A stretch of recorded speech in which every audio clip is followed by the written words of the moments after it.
Aku deg-degan bawa podcast hari ini, sumpah. Kenapa?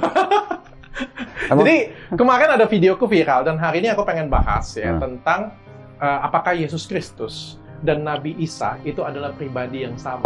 Dan paling banyak di-stitch orang dan paling banyak diinginkan orang pembicaranya adalah Kodonditan dan Elia sebetulnya. Bareng. Iya. Harusnya Elia kemarin. Selamat harusnya. pagi Kodonditan. Luar biasa ketemu hari ini. Wah, selamat pagi. Sehat-sehat ya semua ya. Sebenarnya saya pengennya dengan Elia.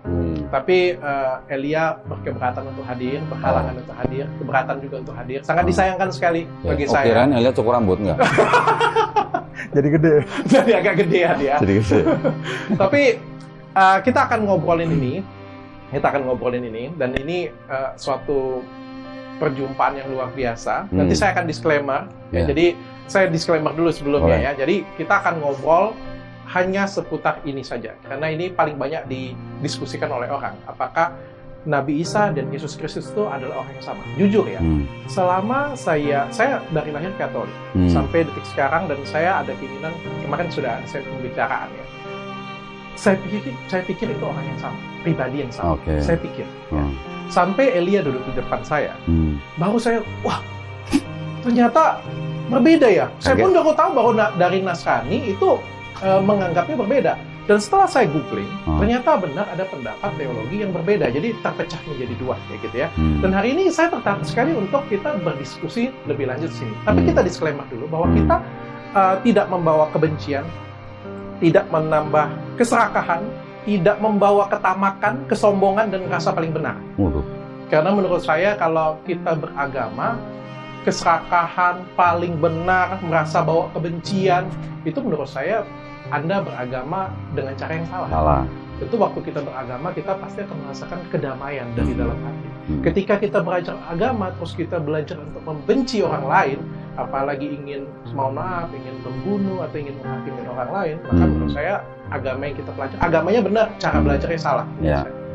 Dan yang kedua, saya pikir kita sama-sama orang berpendidikan, jadi saya mengajak teman-teman sekalian juga untuk berargumentasi boleh, berdebat boleh. Ya, kasih argumen itu kan kita dengar demokrasi, tapi tidak membawa fisik. Tidak membawa fisik. Cewek, cowok, mau ngatain apapun, sipit, kayak gitu punya, atau apa, kayak gitu punya, karena saya juga sipit. Jadi, gue juga sipit. Iya. Lu Chinese bukan sih? Chinese? Enggak. Bukan. Lu kan Sally. Iya. Gua setan. Jadi kita disclaimer dulu ya. Kita sepakat ya sama-sama ya. Setan apa? Nggak tahu. Saya itu marga. Tan itu nama marganya. Oke. Jadi gua di Indonesia jadi setan. Jadi gua Dondi setan gitu. Tapi sebelum kita mulai nih ya, kita mulai masuk ya. Kemarin hangat sekali tentang Elia. Banyak banget yang potong, banyak banget yang stitch. Mungkin saya mulai dari Kodondi dulu deh. Boleh. Ada nggak yang pengen ditanggapin tentang Elia atau statement Elia yang sudah datang ke sini? Gini, kalau nanya tanggapan tentang Elia atau tentang statementnya Elia? Elia dan statementnya boleh, silakan. Kalau untuk Elia saya nggak ada apa namanya, istilahnya kita di dalam Yayasan Pembina Mualaf, saya kan bergabung di Yayasan Pembina Mualaf atau HIT ya, pusat di Surabaya. Kita memang visi misi kita memang selain membina mualaf, kita juga melakukan misi melalui perang pemikiran. Tapi perang pemikiran ini kita berdasarkan daripada perintah di dalam Islam juga. Jadi kita dilarang berdebat dengan orang lain, terutama dengan ahli kitab, kecuali dengan cara yang paling baik. Nah, cara yang paling baik itu seperti apa? Cara yang paling baik adalah kita tidak menyerang pribadi orang. Setuju. Ya, kita tidak menista, menghujat pribadi daripada orangnya. Yang kita boleh injak-injak nih, dalam arti ini, yang kita boleh injak-injak statementnya atau argumennya. Tapi orang kita harus tetap bisa berteman. Setuju. Walaupun kita lawan debat, walaupun kita berperang pemikiran, tapi kita harus tetap menjaga persatuan dan kesatuan NKRI. Setuju. Fisik juga nggak boleh ya? Hah? Fisik juga nggak boleh? Nggak boleh. Kita menghina fisik orang aja nggak boleh. Oke. Jadi kalau misalnya tadi Dr. Richard nanya tentang statement Elia aja ya, saya kan bawa nih alat peraga nih. Nanti kita bisa lihat sama-sama gitu ya. Bentar ya. Ini saya ada bawa sedikit Bible. Nah, ini ada 2. Namanya sama-sama Kitab Suci Injil. Oke? Penerbitnya Lembaga Alkitab Indonesia. Familiar dong? Familiar. 2004 ya.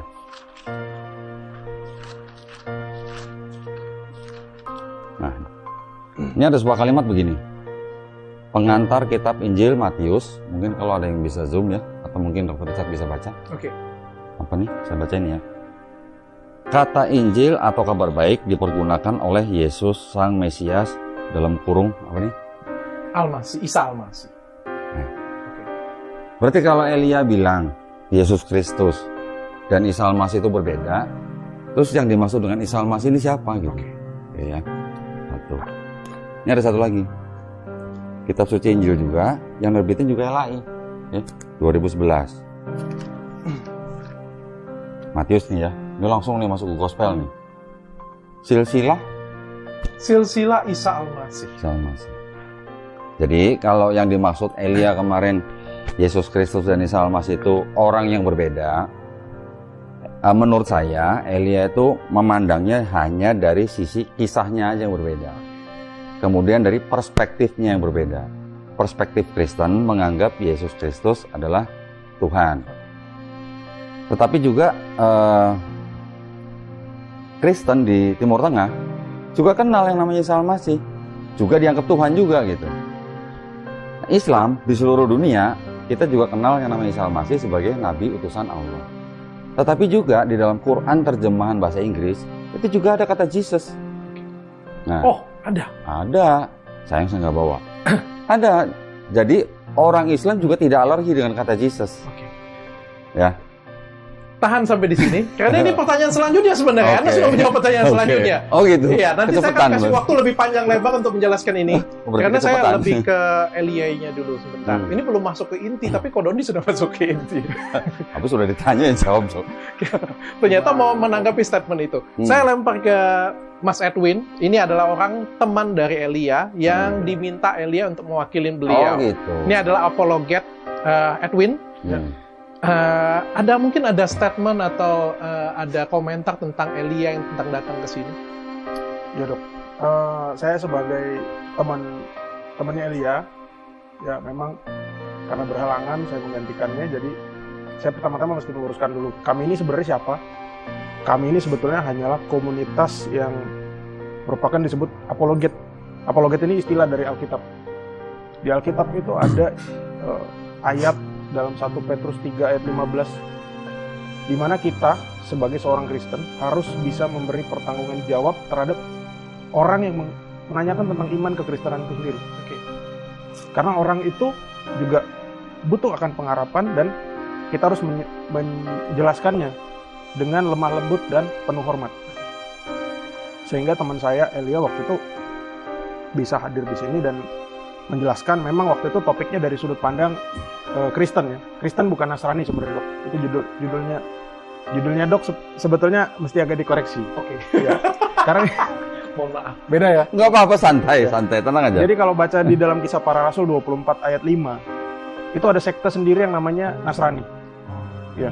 Jadi Kristen sama Nasrani berbeda. Mereka sama-sama aliran dari Judaisme atau Yahudi yang percaya dengan Yesus, tapi bedanya Nasrani ini tidak menganggap Yesus itu sebagai Allah atau firman Allah, tapi hanya nabi saja. Sementara Kristen ini menganggap sebagai nabi, imam, raja, dan firman Allah itu sendiri, yaitu Tuhan. Nah, sehingga waktu itu pendapat dari teman saya Elia ya dari sudut pandang dia. Cuma kalau dok mempertanyakan pendapat saya, secara pribadi saya agak sedikit kecewa dok sebenarnya. Kenapa? Karena sebenarnya itu edukatif ya, tapi ada beberapa orang-orang di luar sana mungkin di dunia maya agak kurang responnya itu kurang asertif menurut saya. Jadi malah yang diserang itu ibaratnya fisik ya, tadi kita udah bilang fisik Elia, terus masalah di luar. Jadi kalau kita istilahnya dalam dunia debat itu ad hominem. itu kan sebetulnya tidak fair. Baik tadi katanya Kodondi maupun di Alkitab kan harus dengan hormat dan rendah hati. Jadi nggak semestinya kita meladeni atau merespon dari statement dari teman kami yang mempertanggungjawabkan imannya itu sendiri dengan fisik, karena tidak menutup kemungkinan ini nanti rekaman ini muncul ke media sosial, saya juga dihina, saya botak. Contohnya. Kodondi sipit tadi. Saya juga sipit. Ya.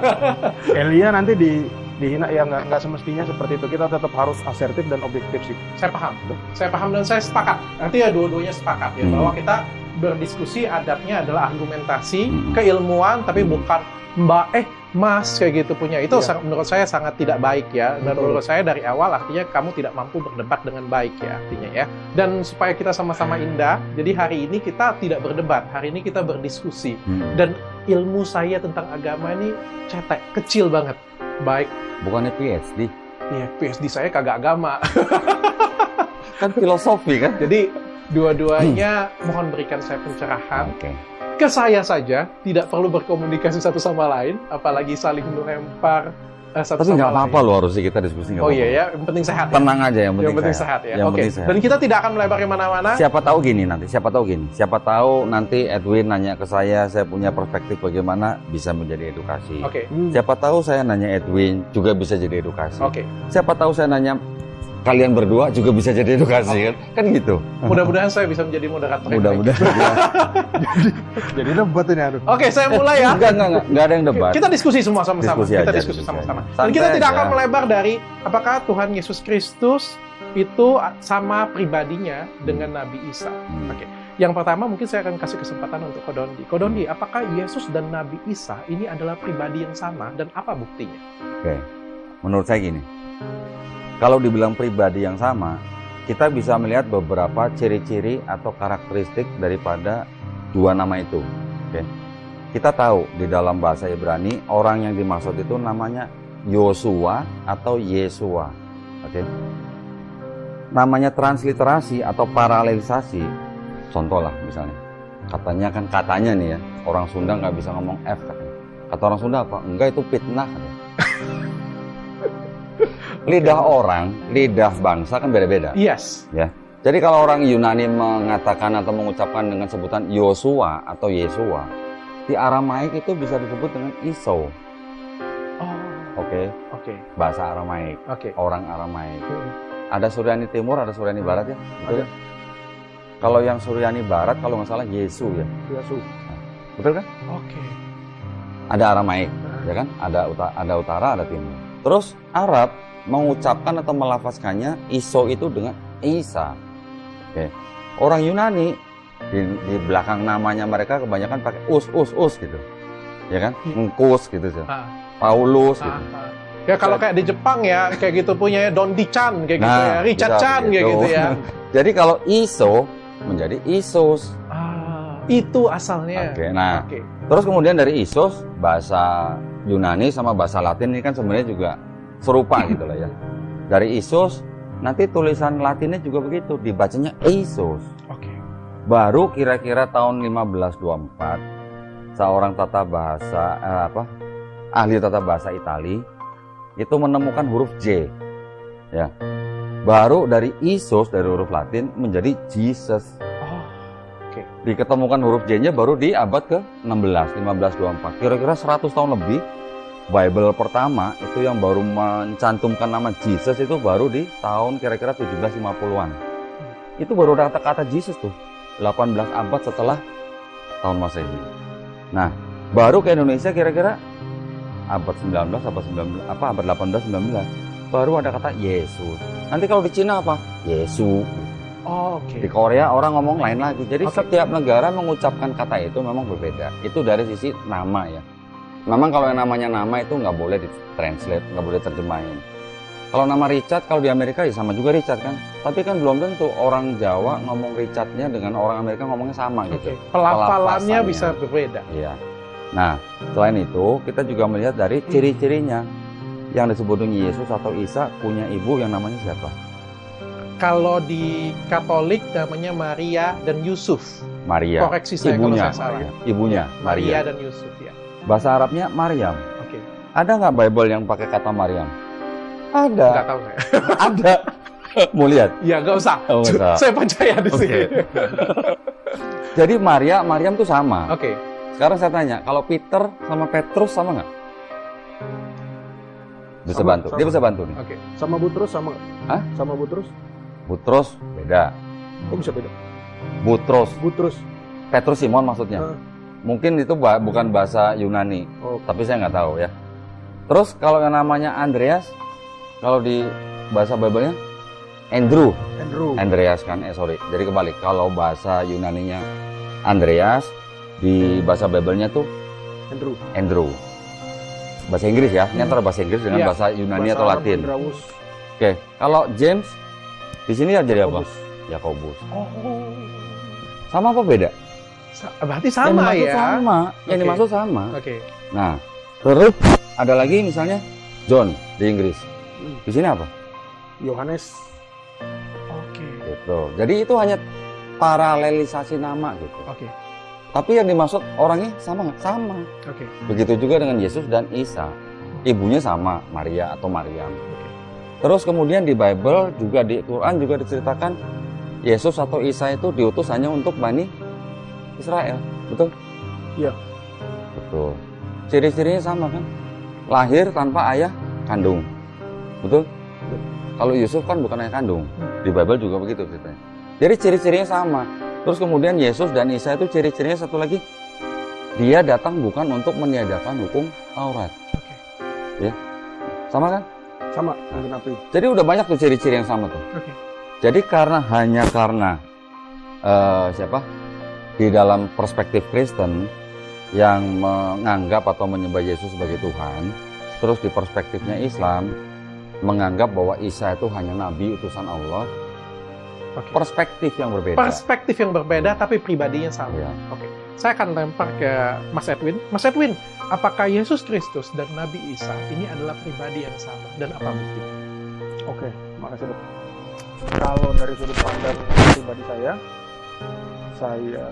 membaca kitab suci, kami hanya berpegang teguh pada ajaran Rasul, murid Yesus itu sendiri. Jadi di dalam kitab kami 2 Tesalonika 2 ayat 15 itu disebutkan bahwa berpeganglah teguh pada ajaran yang kami bawa, baik secara lisan maupun tulisan. Dan para rasul itu juga mengatakan di dalam 1 Korintus 11, apabila ada orang yang membawa berita atau Yesus yang lain, di Galatia 6 ayat 1-8 dan 9, maka terkutuklah dia. Itu kata para rasul, bukan kata saya. Sehingga yang saya imani di dalam sebagai seorang Kristen, ya Yesus itu adalah Yesus yang diceritakan para rasul kami, yang ternyata bisa terverifikasi oleh sejarah. Jadi menurut saya ini masalahnya jati diri. Mungkin sama seperti kata dokter tadi, ada nama-nama lain misalnya Tan jadi Chan. Mungkin emang bisa ada fonetik korespondensi, ada perubahan. Orang misalnya di Rusia sana namanya Jatnikov, di Indonesia namanya Jatmiko. Gitu. Tapi kita yang kenal tuh jati dirinya itu. Jati diri dia ini siapa sih gitu. Dia tinggal di mana, lahirnya kapan, keluarganya siapa, silsilahnya, terus apa yang dia ajarkan, mesti detail. Kalau kita tidak bisa lebih detail daripada kompetitor istilahnya gitu, artinya tidak mungkin ada dua sosok yang sama pada zaman yang sama. Berarti ada yang asli, ada yang palsu. Gitu. Kalau menurut saya sih begitu. Oke. Jawaban Anda masih menggantung. Jadi, apakah Nabi pribadi sih, orang yang Nabi sama sih. atau berbeda? Beda. Berbeda. Beda. Oke. Ini Nabi Isa, apakah punya murid? Berapa orang muridnya? Dan siapa saja? Murid-murid Nabi Isa Al-Masih di dalam Islam kita kenal dengan kalangan Hawariyun. Ya. Kalau nama-namanya kita memang mengikuti daripada Israiliyat, nama-nama yang kurang lebih yang disebutkan dalam bahasa Arabnya ya kurang lebih namanya tuh mirip dengan nama-nama yang di dalam Bible. Oke. Siapa saja? Tetapi itu tidak disebutkan di dalam Quran.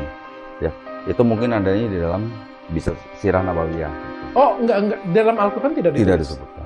Tidak ditulis secara spesifik siapa saja murid Tidak. Yesus. Murid Yesus ini. Murid Nabi Isa. Tidak. Di dalam Quran tidak Jumlahnya disebutkan. juga tidak ditulis. Jumlahnya kalau nggak salah saya pernah membaca juga 12, tapi juga tidak disebutkan dalam Quran. Tidak disebutkan. Tidak. Jadi bacanya dan taunya bahwa itu namanya secara Inggris sama, taunya dari mana? Jadi gini, di dalam Islam, atau di dalam Kristen dulu. Di dalam Jangan Kristen, secara Islam saja, Ko Dondi. enggak, saya membandingkan supaya Dr. Richard paham sedikit. Ko Dondi. Ya. Karena kan pertanyaan saya Nabi Isa Mm-mm. yang mungkin bisa jadi sama. Bible jadi Nabi mungkin. Isa nih. Ini ada Bible Nabi Isa. Maksudnya sudut Secara Al-Qur'annya. Maksudnya gini, di dalam Bible ini kan semuanya ngumpul di sini. Tidak ada dokumen-dokumen lain yang selain ini mengenai daripada pribadi Yesus atau Isa Al-Masih. Tapi kalau di dalam Quran ini kan tidak semuanya menceritakan hal-hal yang detail. Ya. Karena Quran buat kami adalah firman Allah, isinya adalah perintah dan tuntunan.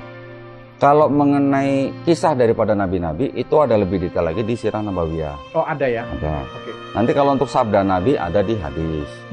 Buku apa tadi namanya? Sirah Nabawiyah. Ada. Sirah Nabawiyah Ya. itu tapi dituliskan ada berapa jumlah murid Yesus? Setahu Nanti saya kita pindah ya, bukan ke 12. Al-Quran ya ke sana. Ya, Sirah Nabawiyah ada berapa murid 12 Nabi murid. Isa? Ada 12 murid. 12. Siapa saja namanya? Namanya kurang lebih yang mirip-mirip dengan yang di Bible, cuman namanya dalam bahasa istilah Arab gitu. Oke. Ya. Artinya ada 12. Boleh disebut namanya? Kalau dalam bahasa Arabnya sendiri malah saya nggak begitu familiar. Oke. Ya, jadi kurang lebih kalau di dalam Bible kan ada si Petrus atau Simon, Yohanes, Paulus ada di Ibnu Katsir. Paulus. murid Yesus atau apa nih? Murid Yesus. Murid Ibnu Katsir. Nabi Isa. Isa. Pertanyaan saya adalah Enggak. murid Nabi Paulus Isa. murid Yesus Isa. ketemu gitu. Ibnu Katsir. Betul. Tafsir. Ibnu Katsir. Ibnu Katsir tafsir kan? Penjelasan sirah. Iya, tafsir atau Sirah. sejarah? Sirah. Sejarah. Sejarah. Mau tunjukin?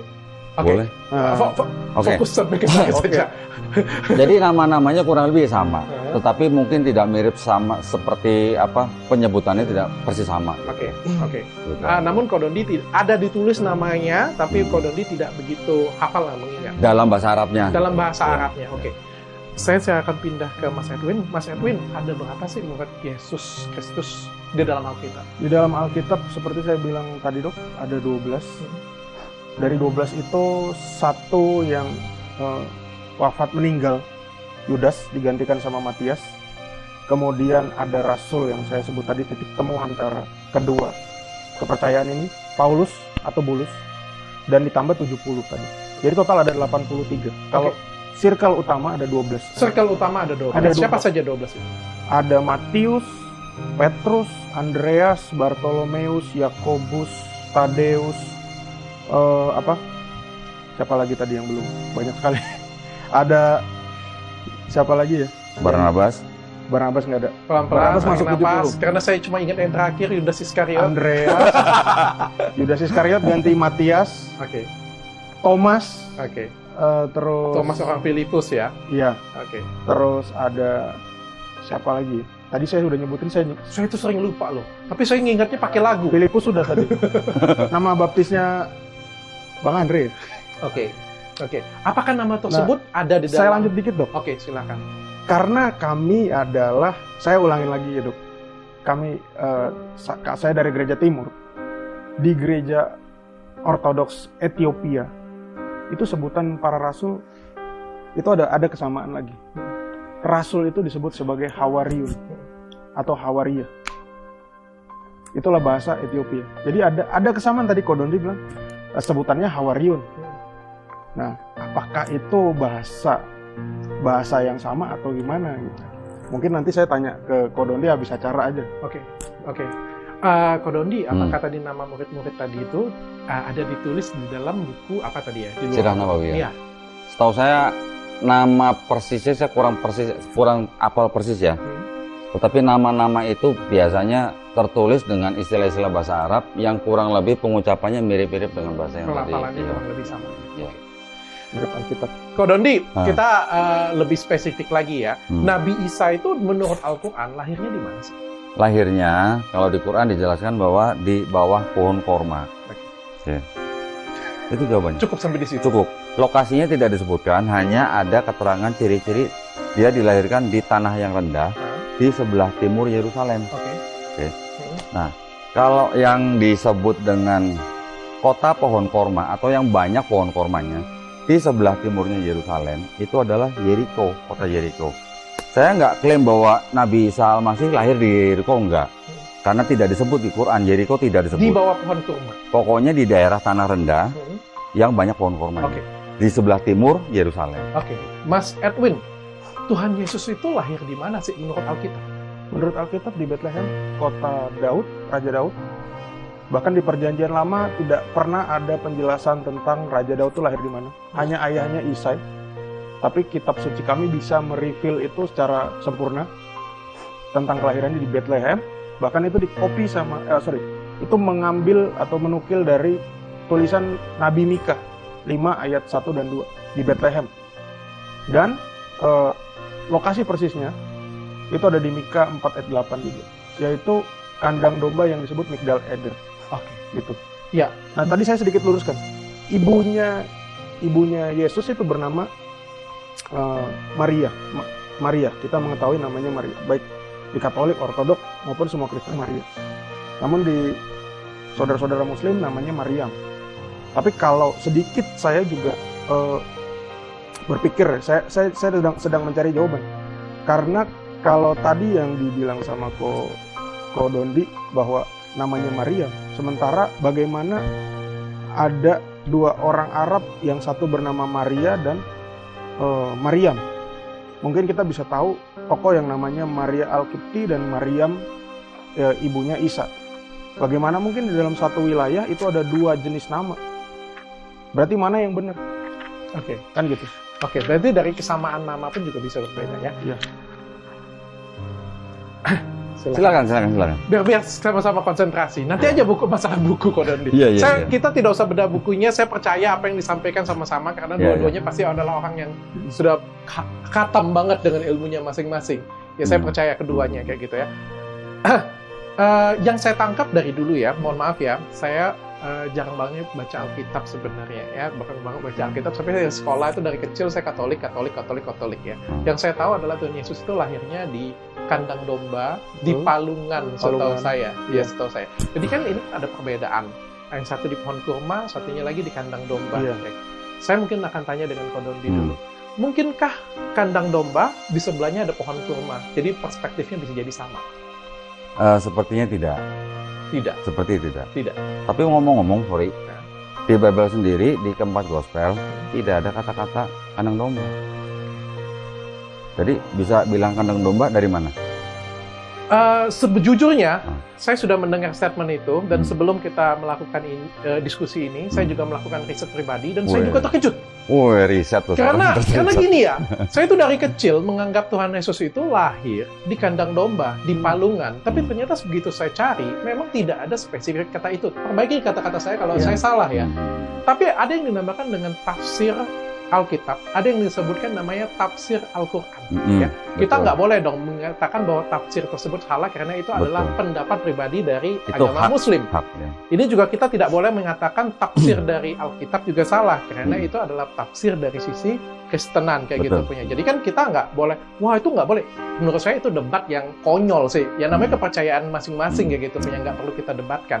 Menurut saya sih sampai di situ. Dan artinya yang saya tangkap selama ini Tuhan Yesus lahir di Palungan dan kandang domba itu adalah tafsir. Benar? Bukan tafsir. Memang karena saya bilang tadi 2 Tesalonika 2 ayat 15 ada ajaran rasul yang memang itu tradisi. Karena kitab suci kita tuh lahir dari tradisi loh. Oke.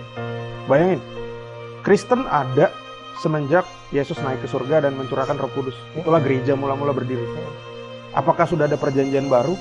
Tentu belum ada. Justru kitab kita yang Injil yang dibawa sama Ko Dondi ini adalah hasil tradisi. Sehingga kita harus memandangnya juga tentang Yesus itu adalah tradisi mula-mula, tradisi yang notabene mereka orang Yahudi. Sama seperti kita memandang kayak Yeriko tadi. Ko Dondi bilang Yeriko. Yeriko itu ada sekitar, itu agak jauh dari Yerusalem. Kalau kita lihat peta, sekarang kita bisa lihat Google Maps, Yerusalem itu dataran tinggi. Dataran tinggi yang mungkin sekitar 200, koreksi kalau saya salah ya, sekitar 200 meter di atas permukaan laut. Sementara Yeriko itu dataran rendah, tadi Ko Dondi juga bilang dataran rendah ya. Nah, Bethlehem sama Yerusalem itu cuma sekitar hampir 2 km, kurang dari 2 km. Oke. Nah, pertanyaannya apakah kurma bisa tumbuh di dataran tinggi? Oke. Menurut Anda mungkin nggak? Tidak bisa. Mungkin nggak palungan, kandang domba, sampingnya pohon kurma? Tidak mungkin. Tidak mungkin. Oke, cukup Bahkan- sampai di sana. Saya mau nambahin sih. Oke, apa yang mau ditambahkan? Yang mau saya tambahkan, di situ ada malaikat yang memberikan kabar kepada gembala. Oke. Kalau kami mungkin di ajaran Katolik juga ya, di Ortodoks disebutkan ajaran kenapa yang disampaikan oleh malaikat itu adalah para gembala. Pertanyaannya itu, kalau kita pakai sudut pandang orang Indonesia, gembala kambing, gembala domba, kita kan pasti ngeliat kayak yang di pinggir jalan pakai kaos partai, Dok. Pakai kaos partai atau ya lusuh lah ya. Iya. Maaf katanya begitu. Tapi kalau kita melihat dari contohnya di Lukas, dikatakan hari ini telah lahir bagimu Yesus Kristus Tuhan di kota Daud. Dan gembala-gembala itu diberi informasi oleh para malaikat. Kenapa gembala itu yang jadi target utama pemberi informasi dari malaikat? Karena mereka gembala itu adalah imam-imam yang bertugas di Migdal Eder itu. Karena imam-imam setiap hari harus mengorbankan domba, dan dombanya tidak boleh bercacat celah. Ada codetnya di sini atau enggak, tangannya mungkin kejepit pickup gitu, atau kukunya lepas, nggak bisa. Kakinya kali, masa tangannya. Ya kakinya, pokoknya kecacatan terus dijadikan korban di atas mezbah, itu nggak baik menurut kitab Taurat. Oke. Jadi gembala itu harus bertanggung jawab untuk memberikan persembahan sempurna. Jadi domba-domba yang sempurna gitu dong. Oke. Ko Dondi, kalau Nabi Isa itu dalam Al-Quran adalah Yesus, apakah ada nggak sih dalam Al-Quran itu nama Yesus disebut dalam Al-Quran? Tadi saya bilang, Quran terjemahan bahasa Inggris, Oke. ada Jesus. Ada. Ada. Atau di handphone, di handphone ada di handphone. Ko Dondi, Ya. kalau Nabi Isa itu meninggalnya bagaimana sih? Nabi Isa Al-Masih di dalam Islam, itu... Nabi Isa itu Nabi Isa Al-Masih ya? Iya, Al-Masih itu Kristus. Oh, Al-Masih itu Kristus? Baru tahu? Iya, mohon maaf lah ya. Artinya apa? Al-Masih. Al-Masih kalau dia, perspektifnya berbeda nih. Jadi kalau di dalam Kristen, Kristus Di Muslim aja. itu adalah yang diurapi. Ya. Yang kalau di Islam, kita memahami Al-Masih itu dengan mengusap. Oke. Gitu. Kalau di Islam mengusap, kalau di Kristen artinya Yang diurapi. yang diurapi. Ya. Oke. Nah, Berbeda kalau- itu ya? sebenarnya kurang lebih hampir sama. Ya. Kurang lebih ya hampir sama. Tetapi perspektifnya itu yang Agak berbeda. agak ya? berbeda Oke. sedikit. Jadi kalau Nabi Isa Al-Masih di dalam Islam dipercaya dia disebut Al-Masih karena dia banyak membuat mukjizat dengan menyembuhkan orang, Oh, banyak buat mukjizat. banyak menyembuhkan orang dengan cara mengusap, Oke. termasuk membangkitkan orang mati. Ada juga. Ada. Orang Nabi matinya Isa diusap. Orang mati membangkitkan Tidak, orang mati. tidak disebut diusapnya, tetapi membuat mukjizat atas izin Allah Oke. membangkitkan orang mati. Oke. Bagaimana Nabi Isa meninggal? Nah, di dalam Islam tidak diceritakan Nabi Isa meninggal, tetapi diselamatkan. Diselamatkan dalam arti pada waktu beliau sedang dikejar-kejar oleh tentara Romawi, diselamatkan dengan cara apa? Diangkat langsung ke langit. Gitu. Oke. Oh, lagi dikejar tentara Romawi, lalu Ya. diangkat ke langit. Ada sebuah tafsir, Hah? ya ada sebuah tafsir bahwa pada saat beliau sedang dikejar, beliau sedang di dalam suatu ruangan beserta murid-muridnya. Kemudian beliau menawarkan, ini tafsir ini ya, menawarkan kepada murid-muridnya siapa yang ingin menggantikan beliau. Ada suatu murid yang paling muda, mengajukan diri, ditolak. Tanya lagi siapa yang lain. Murid yang muda ini juga mengajukan kedua kalinya, ditolak lagi. Sampai ketiga kali baru akhirnya dia diterima untuk menjadi orang yang diserupakan dengan Nabi Isa Namanya? Al-Masih. Namanya tidak disebut. Oke. Bukan Tidak Yudas. disebut. Bukan. Itu tafsir. Oh. Nah, tapi nanti ada tafsir lain yang menyebutkan bahwa yang diserupakan itu adalah Yudas Iskariot. Sorry, ulang kalimatnya tadi. Ada tafsir lain. Hah? Orang yang diserupakan itu adalah Yudas Iskariot. Oke. Tapi tafsir ya, Oke. tidak disebut dalam Quran. Intinya adalah Nabi Isa meninggalnya diangkat ke langit. Bukan meninggal, diangkat dalam Diangkat, keadaan ya. hidup. Angkat ke langit Mm-mm. dan dijanjikan pada akhir nanti bagaimana akhir zaman Akan kembali lagi akan kembali lagi. untuk membunuh Dajjal, Hah? mematahkan salib, Oke. membunuh babi. Oh, Tapi mematahkan salib dan membunuh babi ini jangan diartikan literal ya. oke. Jadi kalau di dalam Islam kita memahaminya mematahkan salib dan membunuh babi ini kurang lebih itu adalah membantah atau apa istilahnya ya, menjawab bantahan atau fitnahan orang yang menuhankan dia. Oke. Jadi istilahnya kalau boleh dikatakan secara literal ya, istilahnya membantah kekristenan lah. Oke. Istilahnya. Karena kan kekristenan yang menyembah dia sebagai Tuhan gitu.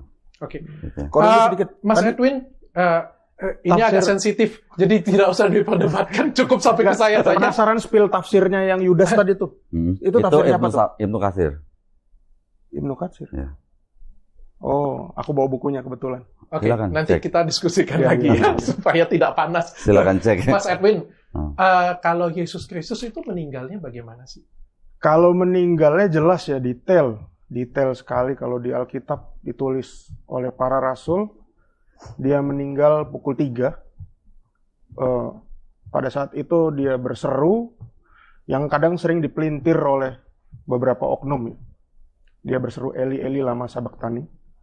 Dan Alkitab jelas menulis, pada pukul 3 itu dia berseru dan dia menyerahkan nyawanya. Ya Bapa, ke dalam tanganmu kuserahkan nyawaku. Sama seperti perkataan dia sebelumnya, bahwa aku memberikan nyawaku untuk menerimanya kembali. Tidak ada seorang pun yang dapat mengambilnya dari diriku, karena aku memberikan menurut kehendakku sendiri. Itu kata-kata Tuhan Yesus. Sehingga kadang oknum-oknum tertentu itu memelintir. Seolah-olah Yesus itu wafat, itu diambil malaikat maut. Ini perbedaan. Di iman Kristen kita nggak mengenal malaikat maut. Jadi kematian itu adalah keputusan dari Sang Kristus untuk dia bisa masuk ke dunia orang mati, karena dia bukan menyelamatkan apa saja yang di atas bumi pada saat itu orang-orang hidup, tapi orang-orang mati yang dari zaman Adam. Ada di 1 Petrus 3 ayat ke-19. Oke. Itu dong. Tapi Yesus itu meninggalnya di kayu salib kan? Di kayu salib. Benar betul, ya? Betul. Oke. Disalib, di kayu salib, Ya. lalu 3 hari kemudian ada kebangkitan. Bangkit. Ya. Bangkit di dalam goa kan, kalau saya nggak salah. Kuburnya nggak seperti kita di bawah tanah. Iya. Kuburnya di atas tanah. Bangkit, ini yang mungkin ada persepsi yang salah ya ketika Elia kemarin bilang bangkit, itu yang dimaksud bangkit itu adalah bangkit ini ya, 3 hari kemudian itu ada kebangkitan. 3 hari. Tapi beberapa netizen mungkin nangkepnya nggak sempurna ya. Jadi yang maksudnya dengan kebangkitan itu adalah Yesus itu kalau dalam kekristenan itu 3 hari kemudian itu ada bangkit di dalam goa. Betul. Terus dia naik ke atas juga atau bagaimana? Ya. Setelah dia bangkit, Kitab Suci mengatakan bahwa dia selama kebangkitannya itu berulang kali menampakkan diri selama 40 hari. Oke. Lalu akhirnya? Dan akhirnya dia naik ke surga. Naik ke surga. Oke.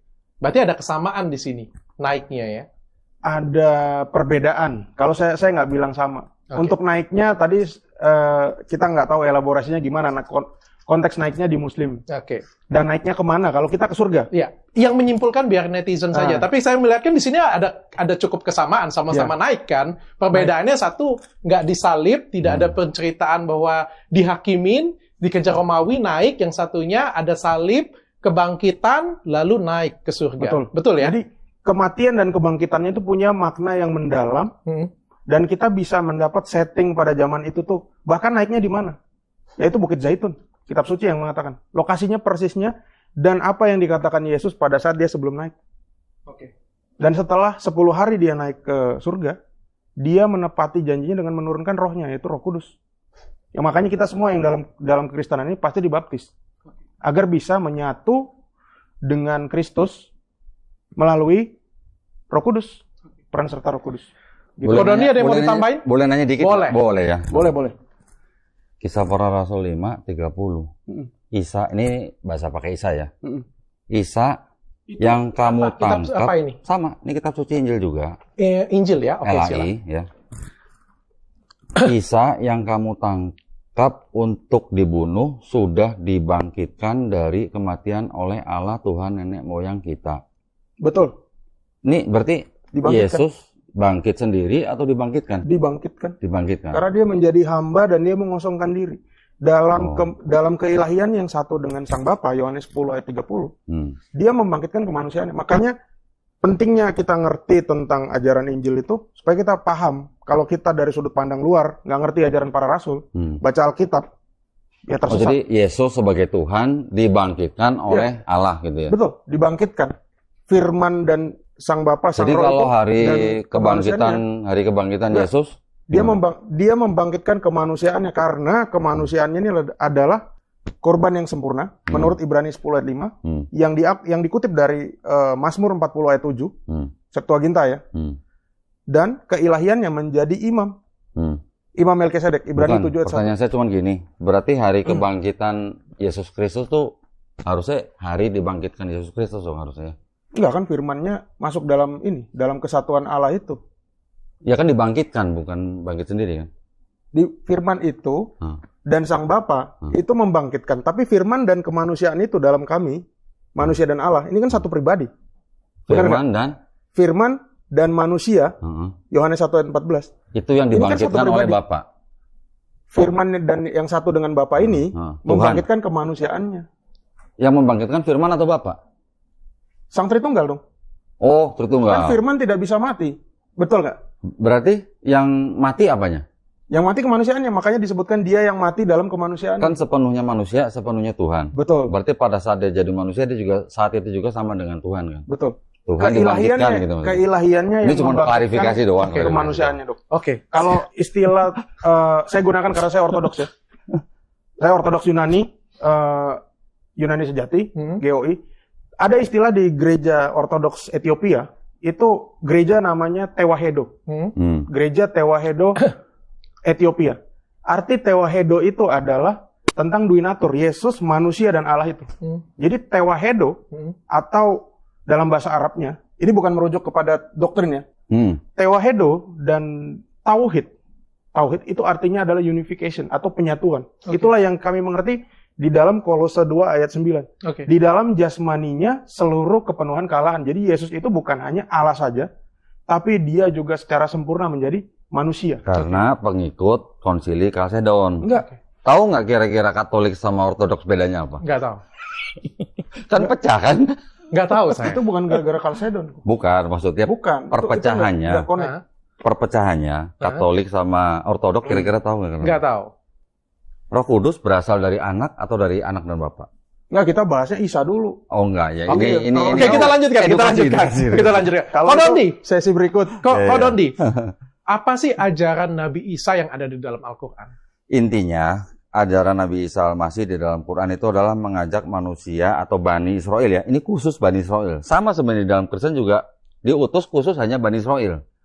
Ajarannya adalah untuk menjadi orang-orang yang taat dan menyembah hanya kepada Allah Subhanahu wa taala. Tuhan yang satu, yaitu siapa? Tuhannya Nabi Isa dan Tuhannya Bani Israel. Oke. Hanya itu saja? Ya, itu adalah ajaran utamanya. Itu yang disebut dengan ajaran tauhid. Hanya untuk menyembah kepada Allah Subhanahu wa taala. Oke. Selain itu, kalau dari istilahnya literasi Islam yang lain, Nabi Isa Al-Masih juga mengajarkan hidup di dalam kesederhanaan.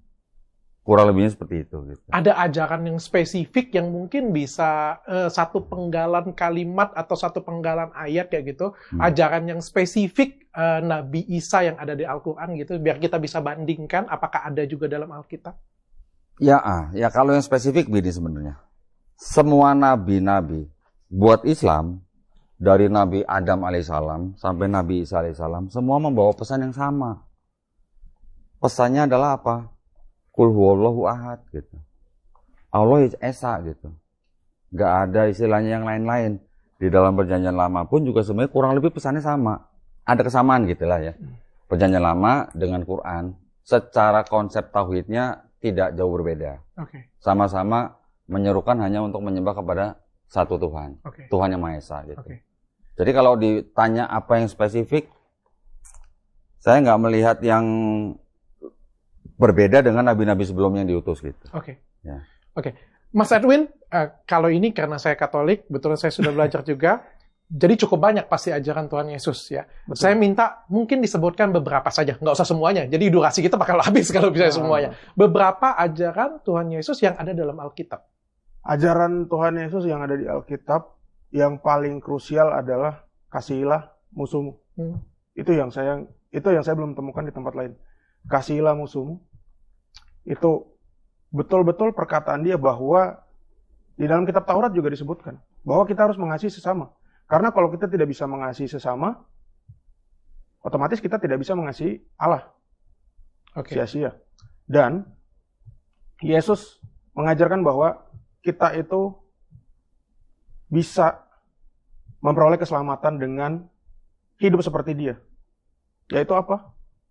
Yaitu mengikuti pertama, baptisan. Oke. Baptisan. Cara kita menyatu dengan Yesus. Makanya dia bilang Yohanes 14 ayat 6. Akulah jalan kebenaran dan hidup. Sebetulnya bukan ajaran yang masalah ajaran tok yang diajarkan, tapi karena dia menyebut dirinya jalan. Jalan satu-satunya agar kita mendapat keselamatan itu adalah dengan baptisan. Karena kita memperoleh Roh Kudus, Roh Allah itu sendiri, dan kita bisa mempunyai modal kekudusan untuk bisa kita bertemu lagi dengan Sang Kristus itu. Bertemu lagi dengan Sang Kristus. Karena tanpa kekudusan tak seorang pun dapat melihat Tuhan, itu kata kitab suci. Jadi saya lanjut dikit ya dok ya. Kalau dikatakan kekristenan itu bukan tidak mengajarkan Tuhan yang satu, Yesus berkata dalam Markus 12:29, sembahlah Tuhan, sembahlah, dengarlah. Syama Israel, sebentar. Adonai Elohenu, Adonai Ehad, saya tambahin. Ya. Ulangan 6 ayat 4, dengarlah Israel, Tuhan kita itu Esa. Ya. Dan Esa itu dalam pandangan Judaism purba dan kekristenan, karena kekristenan masih ada relate. Ya. Itulah yang kita pahami dengan Tritunggal. Karena kita, Allah yang hidup, Allah yang kasih itu pasti memiliki firman dan roh. Itulah inti ketritunggalan. Karena firman itu mengasihi Sang Sumber mengasihi firman melalui apa? Melalui rohnya. Ko Dondi, apakah ajaran yang tadi mengasihi musuhmu secara spesifik ada di Al-Quran? Secara spesifik yang sama persis dengan frase kurang lebih ya, mungkin kasihilah musuhmu gitu ya. Kurang lebih lah ya. Saya bisa bilang sih tidak ada ya. Tidak ada. Karena Islam begini, Islam mengajarkan begini. Ketika Islam dizolimi, kita boleh membalas. Oh, berarti ada sebaliknya ya justru ya. Ya, kita boleh membalas, tapi yang setimpal. Tidak boleh berlebihan. Oke. Tetapi mengampuni lebih baik. Nah, itu di Islam. Oke. Berarti ada sedikit perbedaan, tapi ada persamaan. Dalil ada ya? Mengampuni lebih baik artinya bisa jadi mengasihi lebih baik. Tapi membalas juga kalau boleh. Kasihilah musuhmu, ini kalau menurut pandangan saya. Artinya siapapun musuhnya itu tetap kita harus sayangin kayak gitu. Ya. Nggak boleh kita bales. Mungkin kalau dari saudara Kristen memperspektifkan kasihilah musuhmu adalah tidak membalas kejahatan dengan kejahatan. Oke. Mungkin betul. Kurang lebih atau jadi, ada atau kasihilah musuhmu. Jadi tanya jawab nih. Silakan dari Ko Dondi aja. Untuk supaya tidak salah paham juga yang mendengar juga ya. Kasihilah musuhmu, ini kan artinya luas. Kebanyakan rata-rata kalau pendeta ditanya kasihilah musuhmu tuh seperti apa implementasinya gitu. Atau penerapannya gitu. Yang saya sering dengar adalah tidak membalas kejahatan dengan kejahatan. Tetapi kalau kita lihat apakah kira-kira bisa diterapkan gitu. Dalam kehidupan nyata gitu ya. Oke, misalnya contoh. Ini Bible ini kan istilahnya dari Timur Tengah. Mungkin dari Romawi ya berkembangnya, dibawa oleh negara-negara Eropa pada waktu kolonialisme dengan slogan 3G, kan Gospel, Gold, Glory. Pada saat misalnya satu negara datang ke sebuah tanah kosong yang belum merdeka, negara yang belum merdeka datang, terus kemudian dia menjadi penjajah misalnya, ya belum ada pemerintah, belum ada negara nih, datang menjajah. Terus memberikan Bible dengan ajaran kasihilah musuhmu gitu. Kira-kira orang yang di daerah itu menerima ajaran musuh, malah kan musuh saya kan penjajah. Terus masa saya suruh mengasihi penjajah, gimana caranya gitu? Nah itu yang menurut saya tidak bisa diterapkan gitu dalam dunia. Artinya tidak bisa diterapkan dari waktu ke waktu. Mungkin kalau dalam ruang yang agak sempit mungkin bisa. Ya, ketika ada hukum yang berlaku misalnya gitu. Tetapi misalnya seorang pun misalnya dizolimi, misalnya dirugikan, tetap saja orang akan mencari keadilan. Maka itulah ada hukum gitu. Saya hargai pandangan itu. Ko Dondi, ada beberapa yang spesifik mungkin ya tentang ajaran yang saya kenang dari kecil ya. Salah satunya ajaran Tuhan Yesus, kalau saya tidak salah koreksi saya ya, itu adalah doa Bapa kami. Ya, Bapa kami yang ada di surga, dimuliakanlah namamu, datanglah kerajaanmu. Itu adalah doa yang diajarkan Yesus Kristus sendiri langsung ya. Apakah doa tersebut ada dalam Al-Quran? Kalau secara esensinya, karena di dalam Islam kita tidak menggunakan istilah bapak, ya. Di dalam Quran tidak ada istilah bapak, anak. Kenapa? Karena dengan menggunakan istilah bapak, anak, anak, bapak, anak, ini akhirnya menjadikan orang menuhankan yang anak gitu. Itu makanya di dalam Islam, di dalam Quran tidak ada istilah-istilah seperti itu. Istilah-istilah seperti itu yang kami ketahui di dalam budaya orang-orang istilahnya yang di daerah Mediterranean ya, itu kan memang banyak sekali paham-paham atau kepercayaan, sistem kepercayaan yang sudah ada yang namanya suatu dewa misalnya, atau Tuhan yang paling tinggi, dia punya anak, dewa juga gitu, setengah manusia, setengah dewa gitu. Karena ada status yang spesial seperti ini di atas manusia rata-rata, jadi sebutan anak dengan bapak ini jadi, yang anaknya jadi disamakan dengan bapak gitu. Oke. Jadi itu bisa dipelajari, ada sebuah buku bahwa ada 16 tokoh yang disebut dengan juru selamat yang disalib sebelum Yesus pun ada gitu. Oke. Nah, istilah-istilah itu. Tapi secara esensi daripada doa Bapa kami, ada. Esensinya ada. Esensinya dalam arti gini. Kita memandang Allah Subhanahu wa taala juga punya sifat nama yang kudus. Sama kan? Dimuliakanlah namamu, datanglah kerajaanmu, jadilah kehendakmu. Mohon tahan biar kita diskusi ke saya saja. Ya. Seperti ya sifat Allah Subhanahu wa taala salah satunya adalah Maha Kudus. Itu kan juga begitu kan? Oke. Itu kan juga tersirat. Tapi tidak spesifik ada diajarkan doa tersebut. Kemudian kalau ada kata-kata yang lain, ampunilah kesalahan kami seperti kami mengampuni kesalahan yang bersalah kepada kami. Dan jangan masuk di dalam Islam juga ada begitu. Tadi kan saya juga bilang. Jadi kalau kita bisa mengampuni itu lebih baik. Oke. Gitu. Dan janganlah masukkan kami ke dalam percobaan, tapi bebaskanlah kami dari yang jahat. Iya, itu juga. Tapi mengasihi dengan kurang lebih auzubillahi minasyaitonirrajim. Oke. Tapi doa itu dalam bentuk ajaran atau dalam bentuk doa yang diajarkan kepada murid Nabi Isa? Kalau doa yang kita lantunkan setiap hari di dalam sholat, itu kata-katanya mungkin tidak persis sama. Tetapi yang kita minta adalah tunjukilah kami jalan yang lurus. Gitu. Berbeda ya, tapi ya kalau konteksnya karena agama mengajarkan yang benar ya. Sebenarnya kalau kita baca semua Quran, pesan-pesan yang ada di dalam PL, itu banyak yang sama. Saya yakin semua agama pasti mengajarkan semua yang sama. Bukan hanya Yesus dan Nabi Isa, mau semua agama pun kalau agamanya benar, pasti mengajarkan kita jadi lebih baik. Bukan mengajarkan kita jadi lebih jelek. Tapi kan ini kita fokus ke apakah ini pribadi yang sama atau berbeda. Tadi kan kita bedah dari situ. Ada yang kedua, ajaran yang saya ingat sekali pada waktu itu Yesus datang dan melakukan beberapa mukjizat. Ya, salah satunya adalah membelah roti dan ikan.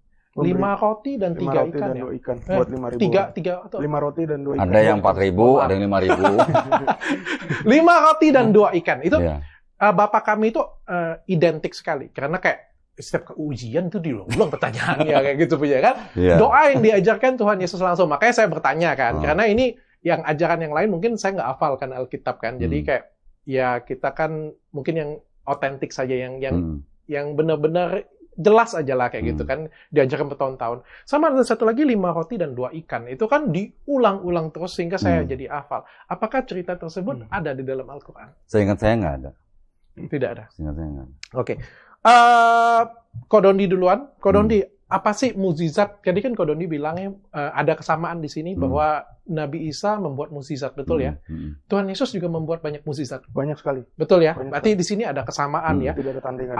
Harusnya kita bisa melihat mukjizat ini sama jika pribadi itu satu orang. Apa saja mukjizat yang diceritakan di Al-Quran tentang Nabi Isa? Tadi sudah saya sebutkan kalau nggak salah kan Nabi Isa Al-Masih kan diceritakan banyak menyembuhkan orang sakit, juga sampai membangkitkan orang mati. Sebenarnya 2 itu yang paling utama sih sebenarnya. Kalau yang apa tadi yang membagikan 5 roti 2 ikan kepada di gospel ada yang 4.000, ada yang 5.000 orang. Itu tidak ada. Tidak ada. Membangkitkan orang mati dan menyembuhkan orang sakit. Karena kan memang pada zaman Isa Al-Masih itu kan memang pada zaman pada zaman apa ya? Pada zaman penyembuhan, pada zaman...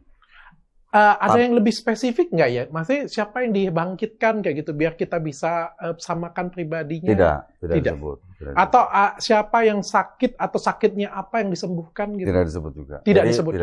Jadi Quran itu bukan buku catatan kesehatan atau bukan buku catatan apa ada orang mati dibangkitkan, itu bukan. bukan secara detail seperti itu. Jadi Quran itu adalah istilahnya buku yang mengingatkan gitu. Gaya bahasanya gaya bahasa orang yang sedang mengingatkan orang gitu loh.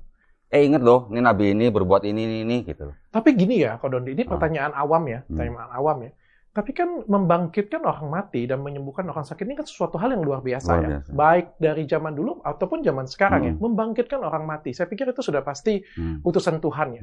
Dan sebaiknya, seharusnya pasti akan dicatatkan lebih detail. Karena kan ini suatu hal yang luar biasa. Tapi yang lebih penting sebenarnya bukan karena Nabi Isa Al-Masih yang membangkitkan. Semua mukjizat, entah itu Nabi Isa Al-Masih sampai ke nabi-nabi sebelumnya, semuanya kan atas izin Allah Subhanahu wa taala. Iya, betul. Nabi Musa membelah lautan juga tidak mungkin atas izin Allah. Betul, saya sepakat. Semua nabi-nabi begitu. Saya sepakat. Kalau mau bicara membangkitkan, Nabi Ibrahim lebih canggih. Nabi siapa? Nabi Ibrahim alaihissalam. Oke. Ya, lebih canggih. Oke. Dia bisa membangkitkan burung yang sudah dipisah-pisah tubuhnya. Oke. Dipanggil nyatu lagi. Di Bible juga ada yang lebih canggih membangkitkan orang mati. Ada jenazah yang menyenggol tulang belulang Nabi siapa? Elias atau Elia? Siapa coba? Siapa? Ingat nggak? Elias ya kalau saya. Elia. Yang meninggal jenazahnya bangkit. Elias nggak ada. Itu nggak dibangkitkan. Oke. Elisa ya. Elisa. Kan ada Elia dan Elisa. Elisa atau Elias? Ayo. Nah, makanya saya tanya yang mana yang benar? Sudut pandang Islam aja. Enggak. Jadi maksud saya di dalam Bible itu ada kisah jenazah yang terjatuh kena tulang belulang Nabi bangkit. Nggak usah Nabi itu membangkitkan gitu loh. Nabinya sudah mati, jenazahnya menyentuh tulang belulangnya bisa bangkit. Nah, jadi semuanya itu sebenarnya kita kembalikan kepada izin Allah. Saya percaya sih bahwa itu kan kehendak yang di atas ya. Jadi tidak diceritakan secara spesifik ya. Oke, saya balik ke Mas Edwin. Mas Edwin, mungkin bisa diceritakan apa sih mukjizat yang dibuat oleh Yesus Kristus? Pertama, Yesus satu-satunya manusia yang mengampuni dosa. Itu yang tidak bisa dilakukan manusia lain. Kemudian dia menghidupkan orang mati. Kalau tadi mungkin ada pendapat yang mengatakan dengan seizin Allah atau seizin Allah, seizin Tuhan. Ini ada satu hal yang perlu kita sadarin. Waktu orang mati yang dibangkitkan sama Yesus, itu Yesus tidak bilang dia mati, tapi tertidur. Sebetulnya dia tertidur. Pada saat dia membangkitkan anak kecil yang sudah mati, dia bilang, talitakum, Lazarus, dok mesti tahu ya Lazarus ya. Dia bilang tertidur. Itu suatu kelancangan apabila dia mau bangkitkan seorang mati yang masih mati, terus dia bilang itu tidur. Berarti itu kan dusta. Artinya, dia mesti minta izin dulu, baru bangkit kan. Tapi kalau dia bilang itu tertidur, artinya dia sudah tahu bahwa dia itu akan bangkit. Jadi kalau kata kasarnya kita tidak butuh konfirmasi ulang pada pihak yang seolah-olah itu bukan dirinya sendiri. Karena dirinya itulah Allah, firman Allah. Dia membangkitkan. Oke, itu menurut ajaran Kristen ya. Selain itu, mukjizat? Mukjizat banyak sekali, dok. Menyembuhkan mata orang yang buta. Oke, siapa? Ada 2 orang buta yang datang kepada Yesus. Dan kemudian ada satu lagi orang buta yang di daerah yang namanya Siloam. Jadi orang buta itu datang, dia itu udah buta semenjak lahir. Kemudian Yesus, apa yang dilakukan Yesus? Dia mengaduk ludahnya di tanah dan mengoleskan ke mata orang buta tersebut yang sudah buta dari lahir. Dan bisa melihat. Selain itu, apalagi? Selain itu, yang dilakukan Yesus lagi adalah pada saat ada wanita pendarahan. Wanita pendarahan itu di dalam orang Yahudi, pendarahan itu sesuatu yang berat karena apabila seorang wanita pendarahan itu pasti dia tidak bisa beribadah. Sehingga saat dia menjamah jubah Yesus, dia langsung sembuh tanpa konfirmasi. Sehingga Yesus bilang, siapa yang menjamah jubahku tadi? Dan dia itu sembuh. Dan ingat, perihal orang buta tadi ada 2 orang buta dan 1 orang buta. Yesus tidak pernah berwajah masam saat didatangi oleh 2 orang buta tersebut. Tidak pernah. Langsung disembuhkan. Ada lagi yang lain? Tadi berjalan di atas air. Berjalan di atas air juga ya. Berjalan di atas air. 5 roti dan 2 ikan tadi juga termasuk mukjizat ya? 2 ikan, banyak sekali. Berjalan di atas air itu pada waktu Yohanes mancing ya? Iya. Betul ya? Iya.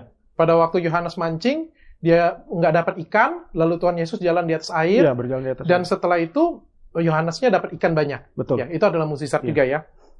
Lebih spesifik ya. Kodondi, apakah mukjizat tersebut ada di dalam Al-Quran?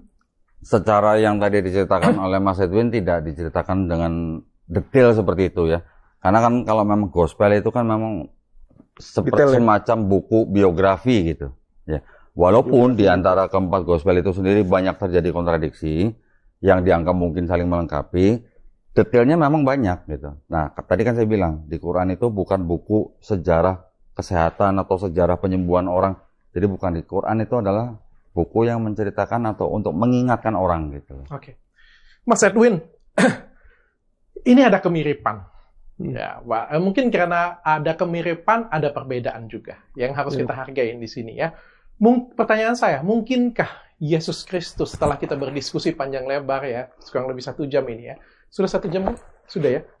Kurang lebih 1 jam ini ya. Mungkinkah Yesus Kristus dan Nabi Isa itu adalah pribadi yang sama? Ini pribadi saya jawab ya dok ya. Setelah kita berdiskusi. Pribadi saya ya. Saya saat mendapat apa yang dijelaskan oleh Injil, saya mengerti bahwa itu berbeda. Sangat berbeda dok. Sangat berbeda. Sama seperti di awal tadi saya bilang, kita bisa mengetahui seseorang dari jati dirinya. Mungkin namanya bisa mirip, ya. Namanya bisa mirip, kisahnya mirip, tapi jati dirinya apa yang diajarin gitu. Yesus mengajarkan untuk menikah hanya dengan satu pasangan ya.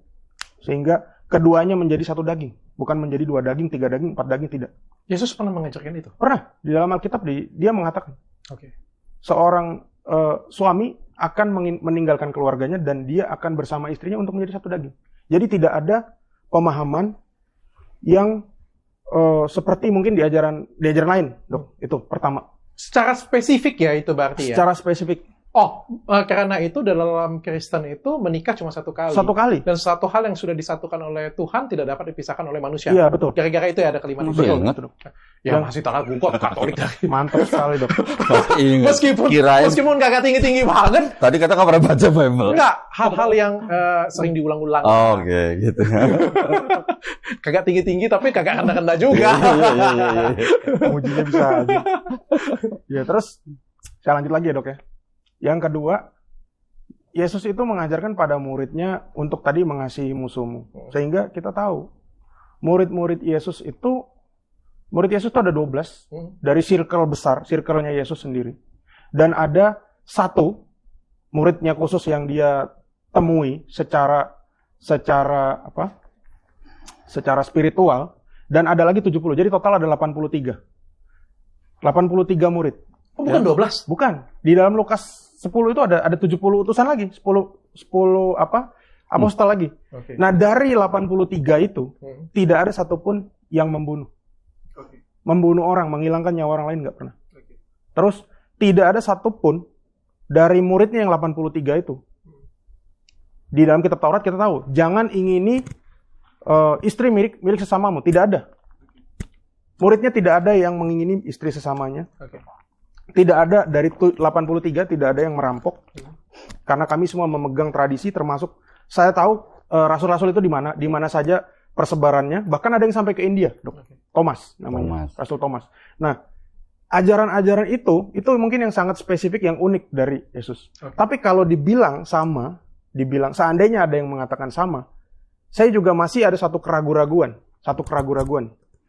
mengenai sama. Karena waktu saya mempelajari, kalau sejarah nggak apa-apa ya, sudut pandang sejarah, saya mempelajari sedikit dari ajaran lain. Ada tokoh yang di Islam, ini namanya Paulus. Saya menemukan di dalam buku sejarah nih. Buku sejarah yang ternyata itu menukil dari Al-Quran. Diceritakan di dalam, kalau tidak salah itu surat Yasin ayat 14. Cuman ini hanya argumen saya. Apakah ini orang yang sama? Saya bisa menunjukkan datanya di dalam buku berbahasa Arab, Sirah Tertua, Tafsir Ibnu Katsir, dan Sirah Ibnu Hisham. Mungkin itu yang menarik.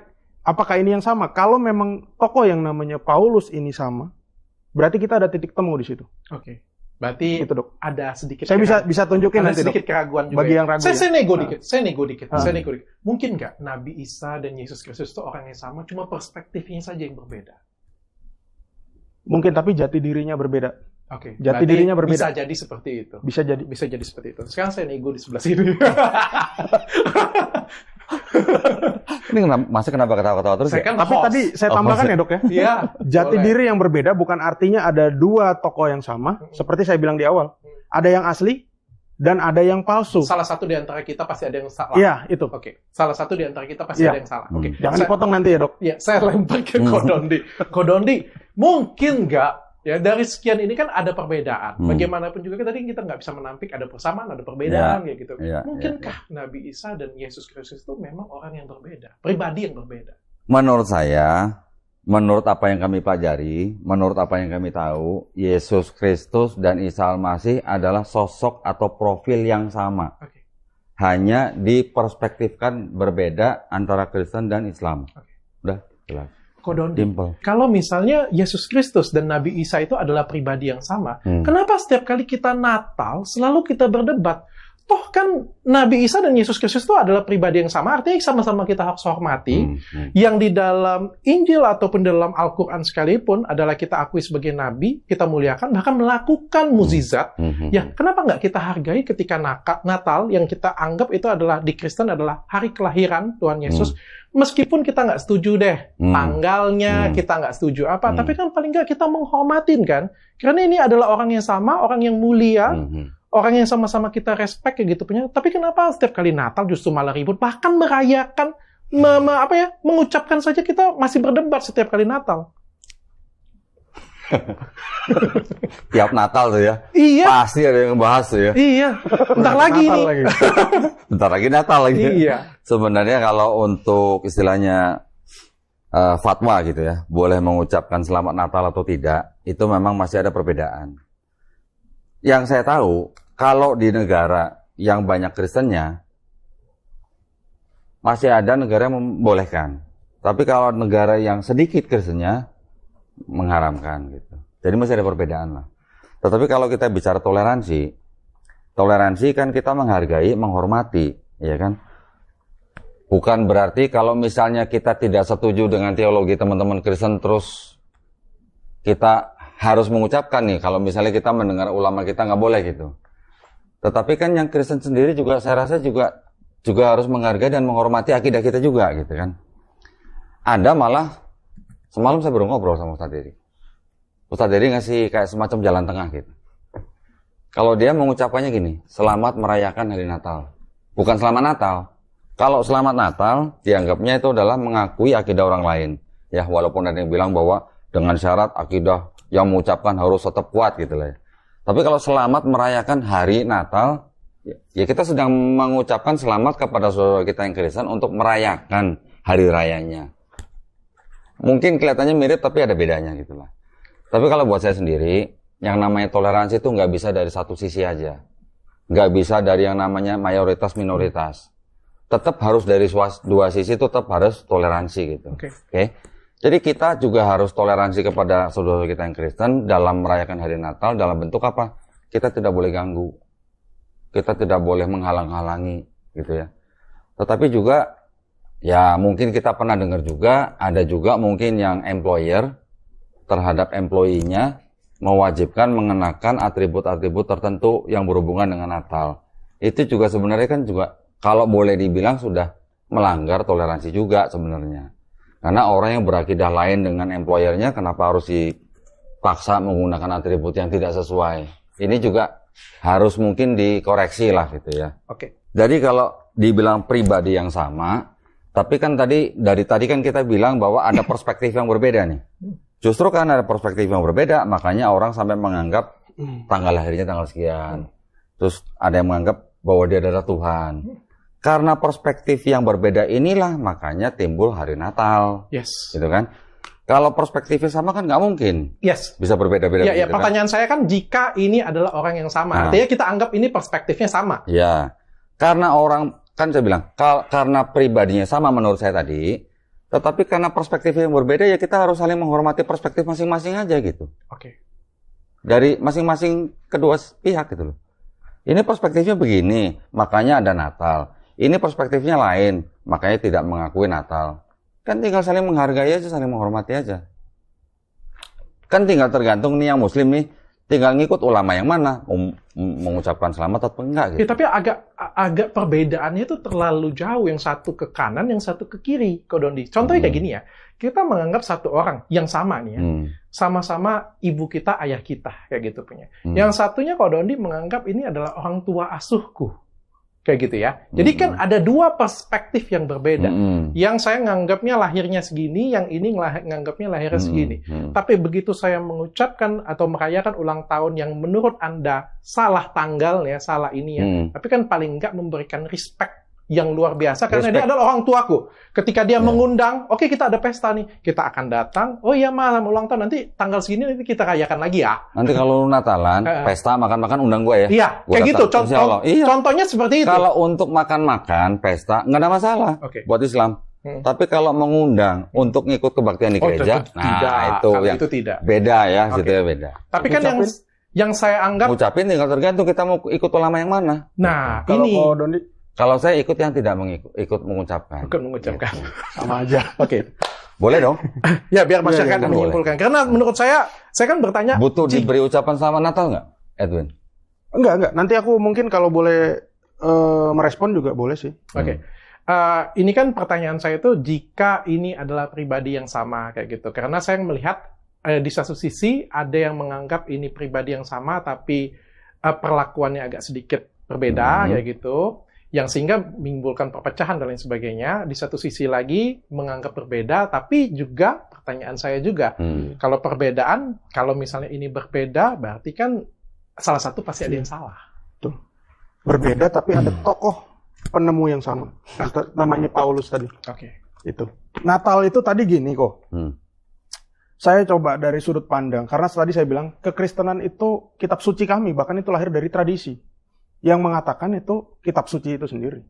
Sehingga kita nggak bisa melihat sudut pandang kitab suci ini tanpa mengerti ajaran para rasul itu sendiri. Padahal Yesus berkata kepada para rasul, ajarlah mereka seperti apa yang kuajarkan kepadamu. Selain baptisan ya. Matius 28 ayat 19. Sehingga kita bisa tahu Natal itu bisa terprediksi dari mana. Contoh di Lukas 4 ayat 10. Di situ diceritakan bahwa ayah dari nabi kita, nabi sebagai seorang Kristen, Nabi Yohanes Pembaptis, itu yang bernama Zakaria, pada saat itu sedang mengadakan upacara pembakaran ukupan. Malaikat datang kepada dia dan menginformasikan bahwa engkau itu akan memiliki anak. Ya, memiliki anak. Itulah malaikat memberitahu bahwa dia bakal nanti punya anak yang bernama Yohanes. Engkau harus menamainya Yohanes. Dan di Alkitab, di Lukas itu tadi, di ayat 18, Lukas 4 ayat 18-19, koreksi kalau salah, di situ dijelaskan bahwa pada bulan yang ke-6, malaikat itu datang kepada Bunda Maria. Bahwa dia memberitahukan, engkau akan mengandung, ya, anak yang kau kandung itu adalah kudus. Namanya harus Yesus. Nah, pertanyaannya, hari raya pembakaran ukupan, kalau kita lihat pada tahun ini, contoh, ambil simpel tahun ini. Itu adalah hari raya Yom Kippur yang masih dirayakan sama orang-orang Yahudi. Jatuhnya adalah tanggal 24 atau 25 September. Oke. Apa hubungannya dengan Natal? Pembakaran ukupan tadi itu pada saat Yom Kippur. Oke. Kita bisa tahu.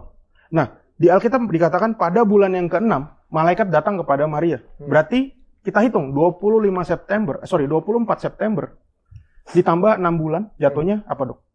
Akan jatuhnya kepada 24 atau 25 Maret.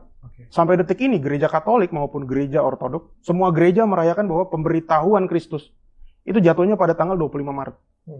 Nah, kalau gitu berapa lama bayi itu dikandung oleh seorang ibu? 9 bulan. Ditambahkan 25 Maret. Kita akan ketemu tanggalnya. Oke, saya hargain pokoknya semuanya, saya hargain pendapatnya masing-masing. Saya kasih pertanyaan terakhir, pertanyaan saya bodoh tapi ya, saya mohon maaf ya. Ini semuanya pertanyaan saya adalah pertanyaan ingin tahu, ingin belajar ya. Ini pertanyaan-pertanyaan bodoh, jangan anggap saya yang bodoh, jangan dianggap apapun. Mas Edwin, kok Edwin lagi. Saking ini ya, saking tegangnya ya. Edwin Tan. Mas Edwin, kalau kitab suci atau Alkitab itu turun dari Tuhan atau ditulis oleh siapa sih sebenarnya? Mohon maaf ya ketidaktahuan saya ya. Iya, nggak apa-apa. Ini jujur nggak tahu, bukan tes. di kitab suci kita itu, Iya. namanya juga kitab suci. Iya. Pasti dia memiliki dua kodrat, kitab dan suci.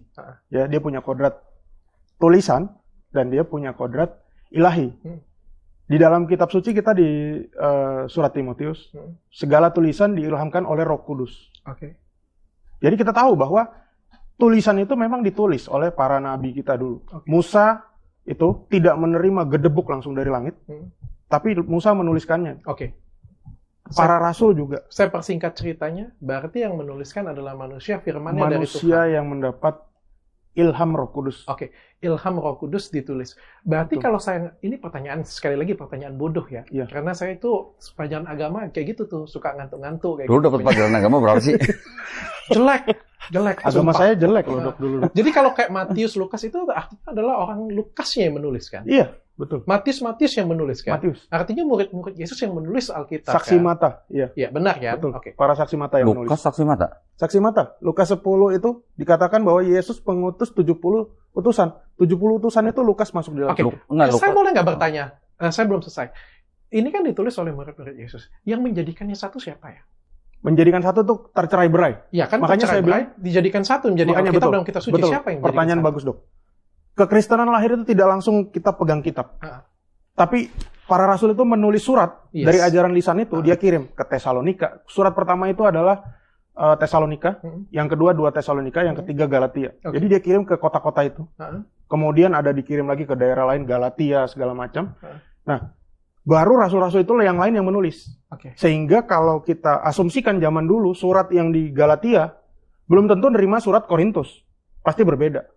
Sehingga yang menyatukan ini siapa? Yang menyatukan ini adalah murid para rasul. Yang namanya Apostolic Father. Oke. Dan Apostolic Father ini punya suksesi lagi, yaitu bapak-bapak gereja. Oke. Mohon maaf pertanyaan saya kritis ya. Ya. Apakah itu semua dirangkum menjadi satu atau dipilah-pilih lagi? Dirangkum menjadi satu. Langsung dirangkum Iya. menjadi satu. Oke, Betul. pertanyaan saya ke Kodondi. Yang saya dengar juga bahwa ini diturunkan.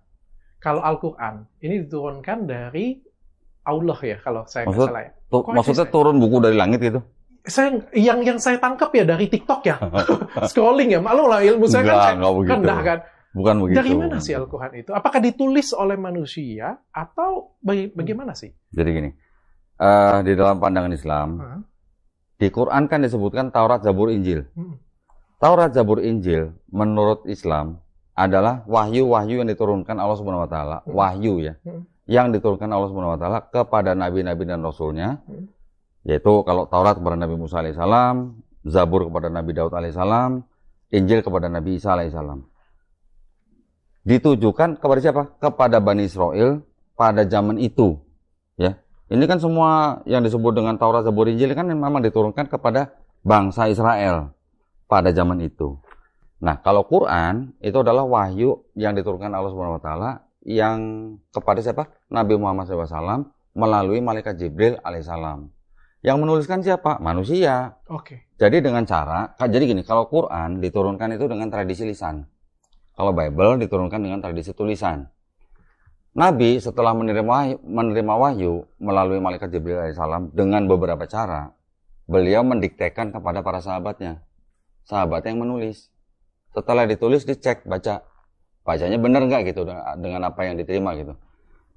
Dicek dan di-recheck gitu. Jadi kalau bacanya benar sesuai dengan apa yang diterima, baru itu ditulis, disimpan. Tetapi tulisan-tulisan itu pada zaman itu tidak langsung dikumpulkan menjadi satu buku seperti yang sekarang kita lihat gitu. Itu dulu memang disimpan oleh beberapa sahabat yang memang tidak satu rumah ya, terpencar-pencar.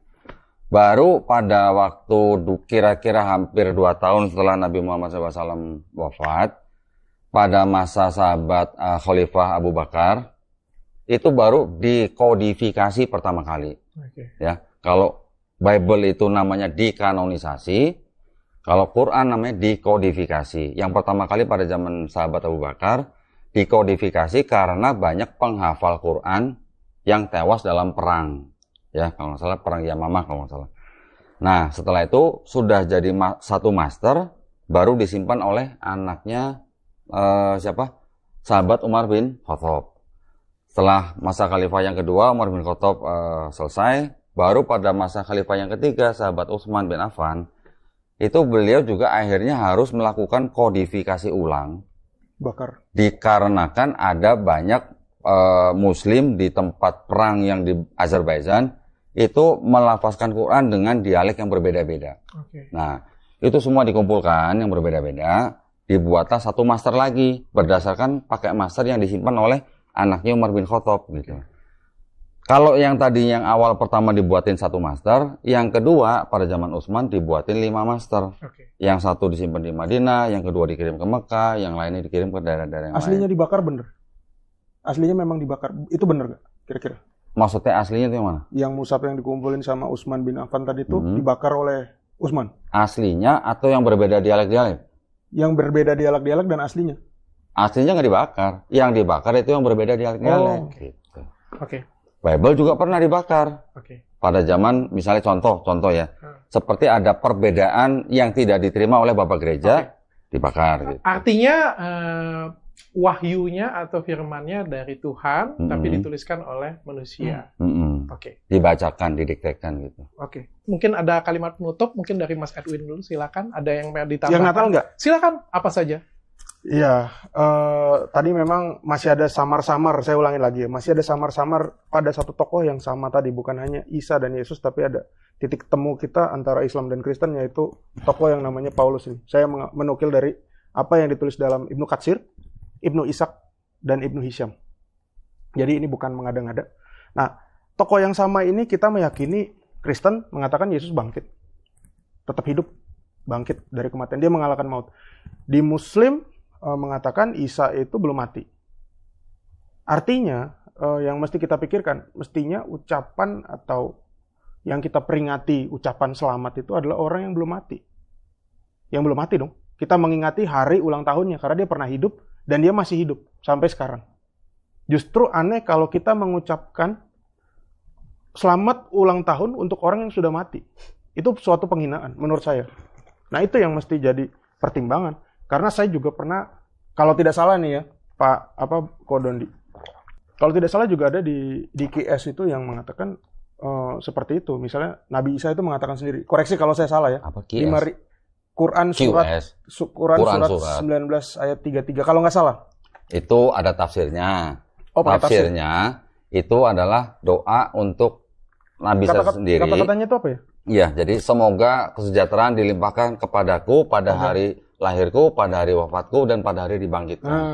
Wafatnya bukan wafat pada waktu ada prosesi penyalipan itu. Betul. Wafatnya itu nanti pada tapi belum mati kan? Wafatnya itu nanti pada waktu Nabi Isa datang kedua kali. Belum mati kan? Baru sudah menyelesaikan misinya, baru wafat, baru nanti di akhir hari akhir dibangkitkan.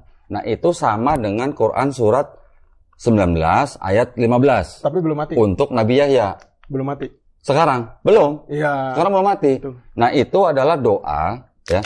Istilahnya kepada Nabi Isa Al-Masih pada waktu dia dilahirkan, pada waktu wafat, nanti setelah datang kedua kali dibangkitkan pada waktu nanti hari akhir. Sama dengan Quran surat 19 ayat 15 untuk Nabi Yahya, sama doanya. Semoga kesejahteraan diberikan untuk anaknya Zakaria pada waktu dia dilahirkan, diwafatkan dan dibangkitkan. Sama itu sebenarnya. Dengan durasi yang sama, silakan Kodondi, ada yang pengen disampaikan, ada yang pengen ditambahkan? Jadi, kalau tadi Bang Edwin bilang Yesus dan Isa itu pribadi yang berbeda, ya. Berarti kalau dengan dua kitab, ada yang menuliskan dengan Yesus Kristus, ada yang menuliskan dengan Isa Al-Masih, ini berarti ada berapa Tuhan dalam Kristen, kalau gitu. Ya, maka itu kami tetap menegaskan bahwa Yesus Kristus dan Isa Al-Masih adalah pribadi yang sama. Tetapi dipandang atau diperspektifkan yang berbeda antara dua agama yang berbeda, Kristen dan Islam. Tetapi dengan adanya dua perspektif yang berbeda ini bukan berarti harus permusuhan, gitu loh. Saya setuju. Ya, tetap kita harus memandang sesembahan kita masing-masing. Dan kita juga harus menghargai teman-teman yang punya akidah beda. Di dalam Islam jelas bahwa kita dilarang mencaci maki sesembahan orang lain. Kenapa? Karena kalau kita mencaci maki sesembahan orang lain akan mencaci maki sesembahan kita tanpa pengetahuan. Gitu loh. Bukan berarti kalau misalnya terus Isa Al-Masih dengan Yesus sama, terus kita harus gontok-gontokan. Enggak begitu. Kita boleh gontok-gontokan di meja debat. Jangan Diskusi sampai seperti diskusi. ini. Oke. Gitu. Saya setuju sekali. Saya sepakat dengan Ko Dondi. Bagi saya sendiri, baik Yesus Kristus dan Nabi Isa itu pribadi yang sama atau pribadi yang berbeda, itu no problem bagi saya. Selagi dua-duanya mengajarkan yang baik, pribadi yang sama bagus, lebih baik lagi. Pribadi yang berbeda, selagi dua-duanya mengajarkan semuanya kebaikan, nggak ada masalah bagi kita umatnya, kayak gitu ya. Cuma yang harus saya kritisi adalah tadi bagian yang terakhir. Ini kritisi saya bukan sebagai seorang Kristen, tapi sebagai orang awam, kayak gitu. Punya yang selalu diributkan di Indonesia bertahun-tahun setiap kali mau Natalan, kayak gitu punya. Kalau misalnya dianggap ini pribadi yang sama, harusnya kita memberikan respect yang jauh lebih sesama. Tapi sorry, saya mau klarifikasi. Yang respect yang tadi Dr. Richard tanyakan itu kepada saudara yang Kristen atau kepada sosok Yesusnya? Kepada sosok Yesusnya. Kepada sosok Yesusnya. Bukan sebagai Kristen ya, karena yang yang diributin ini masalah selamat mengucapkan hari Natal atau enggak gitu kan? Ini logika saya ya, logika saya sebagai awam ya. Yesus dan Nabi Isa adalah pribadi yang sama. Kita merayakan hari kelahiran Yesus Kristus tanggal 25 Desember. Terlepas dari tanggalnya benar atau tidak, kita tentukan kayak gitu punya ya. Tanggalnya Alkitabiah. Iya. Terlepas dari ada tanggalnya? Di Bible? Kita tidak usah mendebatkan ke sana. Jadi kita tolong dong. Kita Desember. anggap saja kita tidak mendebatkan ke sana. Tapi kan ketika artinya kalau saya Muslim, saya melihat ini adalah nabi yang saya hormati, yang harusnya saya juga ikut mendoakan. Oh ya, paling enggak selamat ya Nabi Isa. Betul. Anda sudah lahir ke dunia ini, memberikan pencerahan dan memberikan ilmu kepada kami. That's it. Oke, itu bagi pandangan saya pandangan awam, iya. Bukan membawa kekristenan bahkan kayak gitu punya logik saya berpikir seperti itu. Bukan malah yang terjadi ya, saya nggak tahu ini oknum atau salah ya, membangun tembok yang tinggi bahkan mengucapkan saja tidak nggak boleh kayak gitu punya, ya itu kan jauh dari sana. Sekali lagi Ko Dondi, Mas Edwin, terima kasih sudah hadir di sini. Sama-sama. Setiap orang punya kepercayaan masing-masing, kita hargain itu. Mudah-mudahan apa yang disampaikan oleh Ko Dondi menambah ilmu kita, kasanah pengetahuan kita, yang disampaikan oleh Mas Edwin menambah juga kasanah pengetahuan kita, membuat kita saling menghargai satu sama lain. Dan yang paling penting adalah ketika kita belajar agama, yang bertambah itu adalah rasa cinta kasih. Betul. Kasihlah musuhmu. Semua. Saya pikir semua agama yang kalau kita pelajari lebih dalam, harusnya rasa cinta kasih, rasa kedamaian. Ketika kalian mendengarkan suatu ceramah agama, ketika kalian mendengarkan belajar agama, tapi yang kalian rasakan adalah kebencian, keserakahan, ketamakan, dan rasa ingin benar, maka agama yang kalian pelajari salah cara belajarnya. Bukan agama yang salah, cara belajar Anda yang salah. Tanya Dr. Richard.